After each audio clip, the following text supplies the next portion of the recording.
ဥဒုသုံးလီမြန်မာပြည်မြန်မာနိုင်ငံတွင်ຫນွေမိုးဆောင်ဟု၍ဥဒုသုံးပါးရှိပါသည်ဥဒုသုံးပါးသည်မြည်သို့ကွဲပြားခြားနာတည်း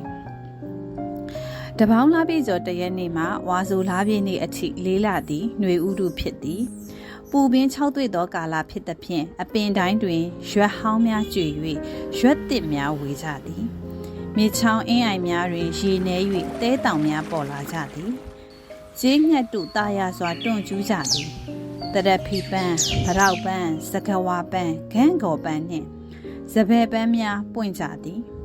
ပူအိုက်လာသဖြင့်လူများမှပေါ့ပေါ့ပပအဝတ်များကိုဝေ၍အရိတ်ကိုခိုကာအေးအေးလူလူနေကြသည်ဝါသူလာပြည့်ကျော်တရက်နေ့ကပဆောင်မုံလာပြည့်နေ့အထိလေးလာသည်မိုးဥဒုဖြစ်သည်မိုးဖန်ဖန်ရွာသောကာလဖြစ်သဖြင့်စစ်ပင်ပန်းမှန်များစိမ့်လန်းကြသည်မြေချောင်းအင်းအိုင်တို့တွင်ရေဖွေးဖွေးရှိကြသည်ကျင်းငှက်တို့အတိုင်များတွင်မိုးခိုကြသည်မြက်လေးပန်း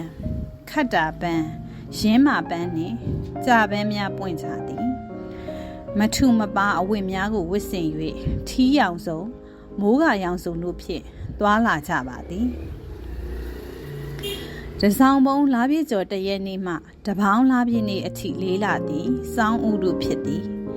ငွေနှင်းဆူဆူနှင့်အချမ်းပူသောကာလဖြစ်သည်တောတောင်ရေမြေတစ်ခွင်လုံးစိမ့်ဆူလန်းဆန်းနေသည်မြေချောင်းအင်းအိုင်များတွင်မြူများဆိုင်နေသည်ဆူဆွတ်သောမိုးဥဒုကုံဆုံးခဲ့သဖြင့်ကျေးငှက်တို့အတိုက်မှထွက်ခါတေးတံများတည်ကြည်လာကြသည်ခဝဲပန်းသဇင်ပန်းခွာညိုပန်းနှင့်ပေါက်ပန်းများပွင့်ကြသည်လူများမှလည်းနှင်းမုံမုံကြားတွင်အဝတ်ထူထူများအနှွေးတယ်များခေါင်းစွပ်များနှင့်လယ်စည်းပဝါများဝတ်ဆင်ကာသွာလာကြသည်ဤကဲ့သို့မြန်မာနိုင်ငံရှိဥဒုသုံးလီပေါ်မူတည်၍ရာသီအလိုက်ပွင့်သောပန်းများဝတ်စားဆင်ရင်ပုံများကွဲပြားခြားနာကြပါသည်